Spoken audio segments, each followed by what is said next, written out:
तीनों अपनी खटिया पर लेट गए। गांव में सन्नाटा पसर चुका था। रात के करीब 12 बज रहे थे। तभी राघव की नींद खुली। उसे जोर से पेशाब महसूस हुई। वह उठकर थोड़ा दूर अंधेरे की तरफ गया।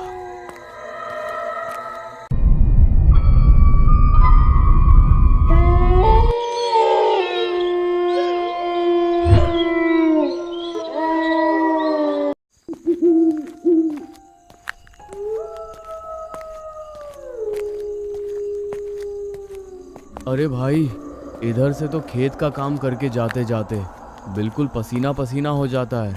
इतनी भयंकर गर्मी है कि क्या बताएं। मन करता है बस घर पहुंचूं और खा पी के सो जाऊं। लेकिन भाई, घर में घुसते ही ऐसा लगता है जैसे किसी भट्टी में घुस गए हों। पसीने में तरबतर हो जाते हैं, नींद भी नहीं आती। अरे ये तो बात तुमने बिल्कुल सही कही हरी भाई।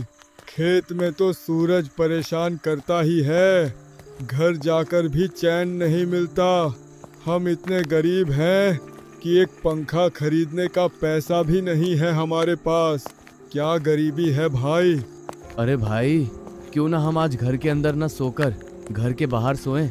बाहर तो कम से कम ठंडी हवा चलती है, न पसीना होगा न घुटन। आराम से खटिया बिछाएंगे और मज़े की नींद लेंगे। क्या कहते हो?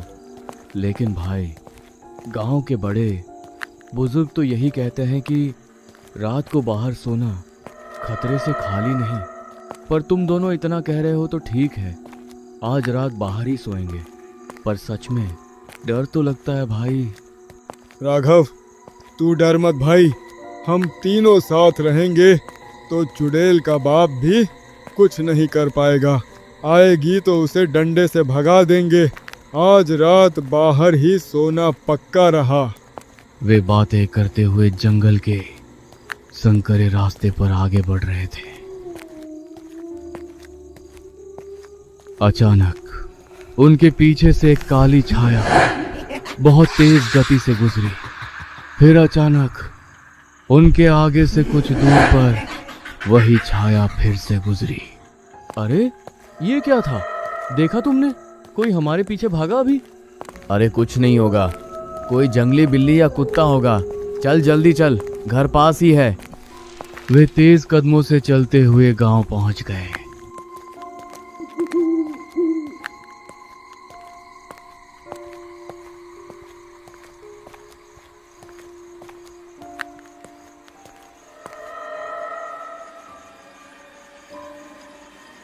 राघव और गोपाल अपनी अपनी खटिया लेकर पहुंच गए और हरी की खटिया के पास ही बिछा दी।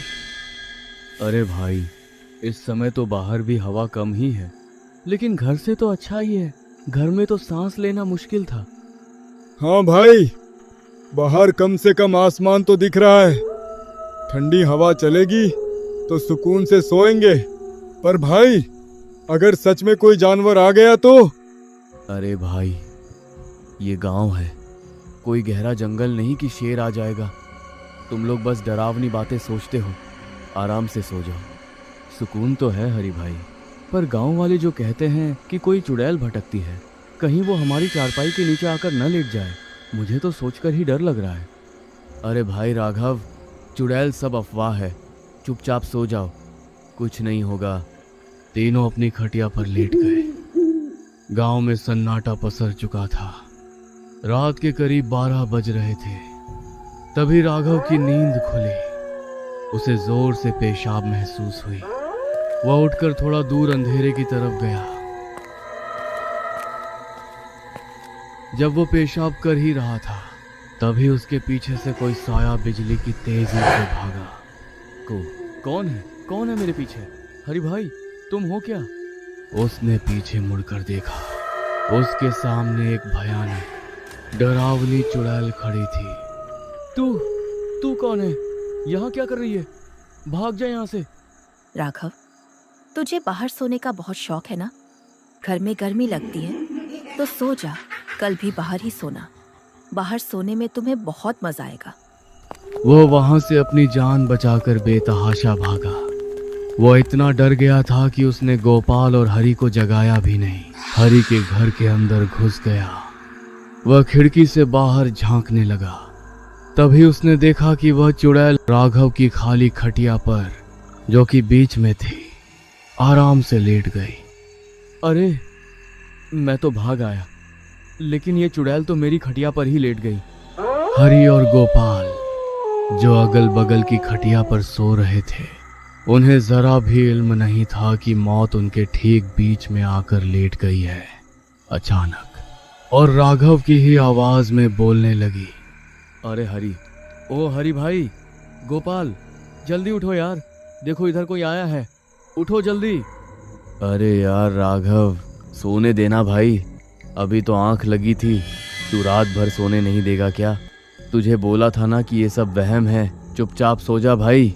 अरे भाई, मैं सच बोल रहा हूँ, एक बार आंख खोलकर तो देखो, मैं कहाँ हूँ और मेरे साथ कौन है, उठो जल्दी। गोपाल ने झल्लाकर अपनी आंखें खोली। उसने सोचा कि वह राघव को डांटेगा, लेकिन जैसे ही उसकी नजर बीच वाली खटिया पर पड़ी, उसकी चीख गले में ही फंस गई। हाँ, हरी भाई, उठो, जल्दी देखो, बीच में कौन है? हरि की नजर जैसे ही उस डरावनी आकृति पर पड़ी, उसके रोंगटे खड़े हो गए। हरि और गोपाल ने एक दूसरे की तरफ देखा और बिना एक पल गंवाए खटिया से कूदे और सीधे हरि के घर के दरवाजे की तरफ भागे। राघव, तू अंदर कब आया और हमें बताया क्यों नहीं? हम तो मर जाते बाहर। भाई, मैं क्या बताऊं, मैं जब पेशाब करने गया तो उसने मुझे पकड़ लिया था। मैं इतना डर गया था कि मेरी सिट्टी पिट्टी गुम हो गई। मैं जान बचाकर भागा और तुम दोनों को आवाज देने की हिम्मत ही नहीं हुई। मुझे माफ कर दो भाइयों, पर मैं सच में बहुत डर गया था। अरे भाई, तू तो भाग आया, पर हम दोनों तो मौत के बगल में सो रहे थे। अगर मेरी आंख नहीं खुलती तो आज हमारी लाशें मिलती। अब जो हुआ सो हुआ, कम से कम हम तीनों सलामत तो हैं। लेकिन अब क्या करेंगे, ये रात कैसे कटेगी? और सबसे बड़ी बात, अब हम कभी बाहर नहीं सो पाएंगे। बाहर कभी पायल की आवाज आती तो कभी किसी के रोने की।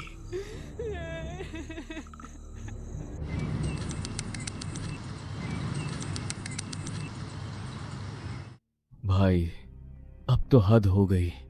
मैं तो अब एक पल भी बाहर नहीं सोऊंगा। लेकिन भाई, रात भर इस कमरे में बिना पंखे के बैठना मुमकिन नहीं है। गर्मी के मारे जान निकल जाएगी। सही कह रहे हो राघव, कल रात जो हुआ उसके बाद बाहर जाने की हिम्मत तो किसी की नहीं होगी। लेकिन अंदर सोएंगे कैसे? पसीने से पूरा बिस्तर गीला हो जाएगा और बीमारी पकड़ लेगी। मुझे एक रास्ता सूझ रहा है। देखो, हम तीनों गरीब हैं, अकेले कोई पंखा नहीं खरीद सकता। लेकिन अगर हम तीनों अपने बचे कुचे पैसे मिला दें तो एक सस्ता सा फर्राटा टेबल फैन आ सकता है। हम तीनों मेरे इसी कमरे में वो पंखा लगाकर सोएंगे, गर्मी भी नहीं लगेगी और हम सुरक्षित भी रहेंगे। वे तीनों तुरंत घर से निकले और दूसरे गांव की ओर पैदल ही चल पड़े।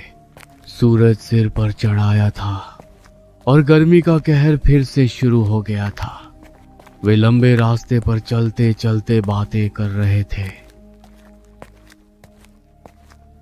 भाई, धूप तो देखो, ऐसा लग रहा है जैसे सिर पर किसी ने अंगारे रख दिए हों। चलते चलते पैर जल रहे हैं। बस थोड़ा और भाई, एक बार पंखा आ गया ना तो रात की नींद सुकून की होगी। सोचो, ठंडी हवा आएगी और हम मजे से सोएंगे, न चुड़ैल का डर, न गर्मी की चिंता। वे तीनों तपती सड़क पर चलते रहे। काफी घंटों की मशक्कत के बाद शाम के करीब 4:30 बज गए जब वे दूसरे गांव की बिजली की दुकान पर पहुंचे। अरे भाई साहब, कोई सस्ता सा फर्राटा पंखा दिखाओ। हम गरीब लोग हैं, बस काम चल जाए और हवा अच्छी दे। ये लो भाई, ये वाला नया मॉडल है, 600 में दे दूंगा। बहुत मजबूत है और हवा भी तेज देता है। अरे भाई साहब, 550 ले लो। हम बहुत दूर से पैदल चलकर आए हैं, बड़ी मुश्किल से पैसे जोड़े हैं। चलो ठीक है, तुम लोग गरीब दिखते हो, ले जाओ 550 में। ये लो पंखा। हरि ने पैसे दिए गोपाल ने खुश होकर वह पंखा अपने सिर पर रख लिया। पंखा काफी भारी था।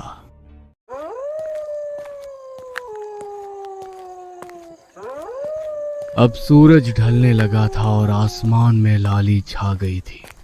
उन्हें पता था कि अब उन्हें उसी डरावने जंगल से वापस गुजरना है। चलो भाई जल्दी निकलो, अंधेरा होने से पहले जंगल पार करना है। आज फिर से उस रास्ते पर डर लग रहा है।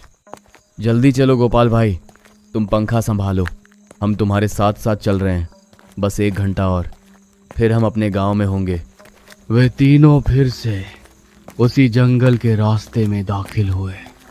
इस बार सन्नाटा कल से भी ज्यादा गहरा महसूस हो रहा था। गोपाल पंखा सिर पर रखे सबसे पीछे चल रहा था।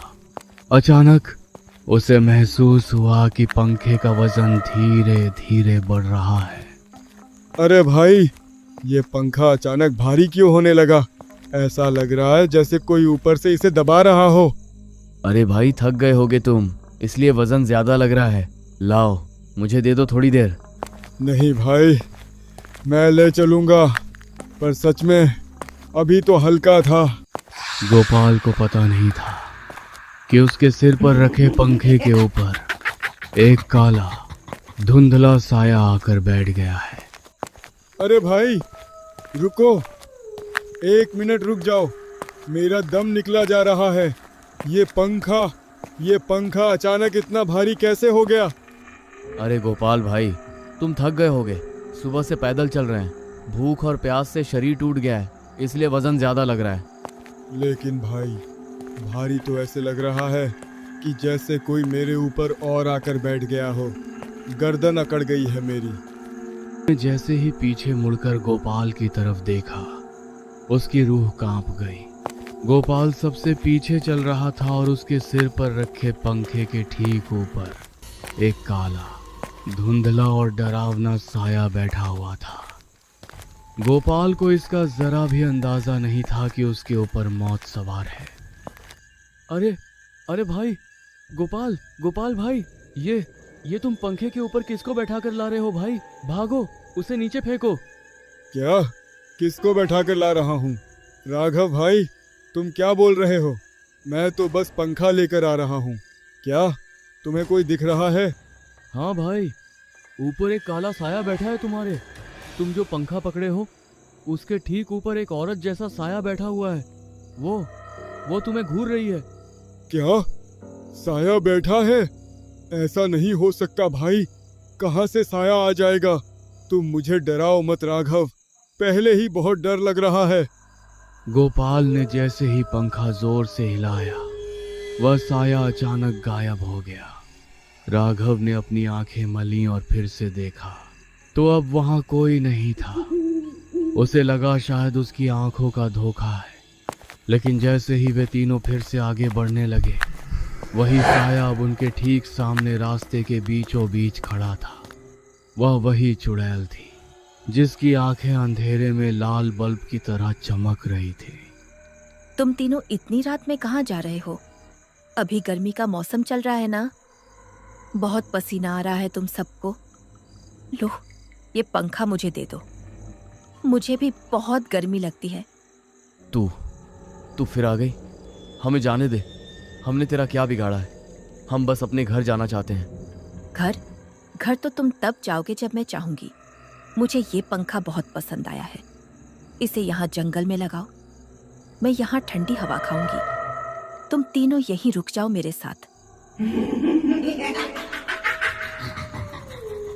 चुड़ैल की हंसी सुनकर तीनों के हाथ पांव फूल गए।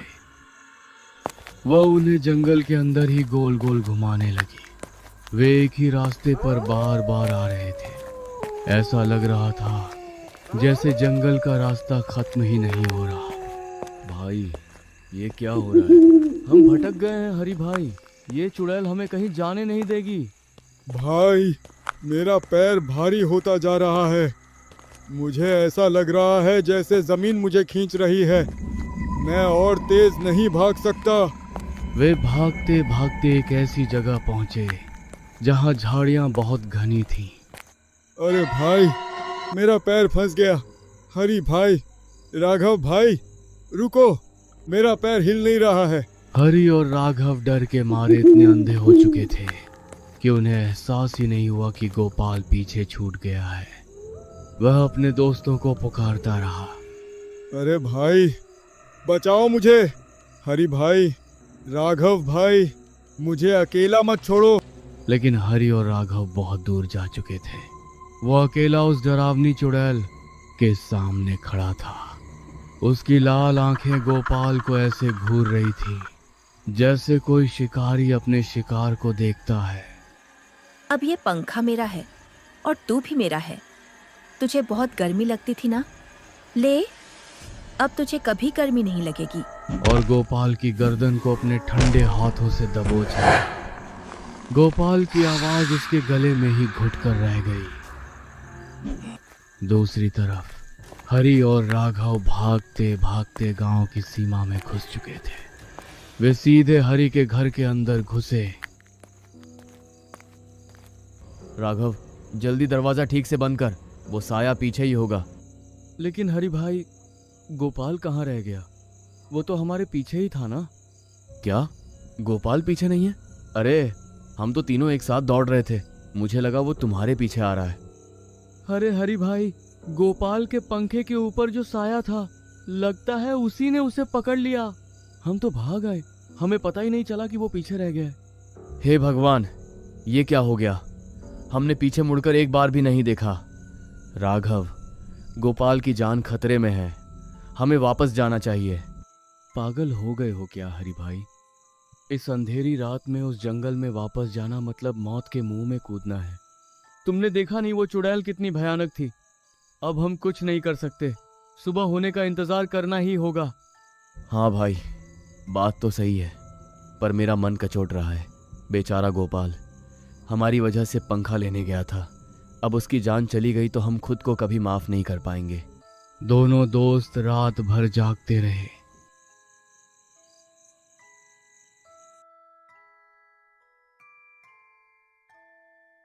हरि भाई, सुबह हो गई है, बाहर सन्नाटा है, चलो चलकर देखते हैं।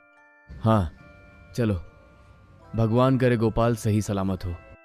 जैसे ही हरि ने दरवाजा खोला, उसकी चीख निकल गई। उसकी आंखें फटी की फटी रह गई। दरवाजे के ठीक सामने गोपाल की लाश पड़ी थी और गर्दन पर गहरे काले निशान थे, जैसे किसी ने उसे बहुत जोर से दबाया हो। सबसे डरावनी बात यह थी कि उसके शव के बिल्कुल बगल में वह नया फर्राटा पंखा रखा हुआ था। वही पंखा जिसे खरीदने के लिए वे कल जंगल गए थे। गोपाल, अरे गोपाल भाई, उठो, ये क्या हो गया? अरे कोई दौड़ो, देखो गोपाल को क्या हो गया। ये तो मर चुका है हरि भाई, देखो चुड़ैल ने इसे मार दिया। और देखो ये पंखा भी यहीं पड़ा है, उसने इसे मार दिया और पंखा हमारे दरवाजे पर छोड़ गई। ये हमारी गलती है राघव, अगर हम रात को पंखा लेने नहीं जाते या फिर पीछे मुड़कर देख लेते तो आज हमारा दोस्त जिंदा होता। हमने पंखा तो पा लिया पर अपने भाई को खो दिया। कहानी का अंत यहीं होता है। वे दोनों अब हमेशा के लिए डर के साए में जीने लगे।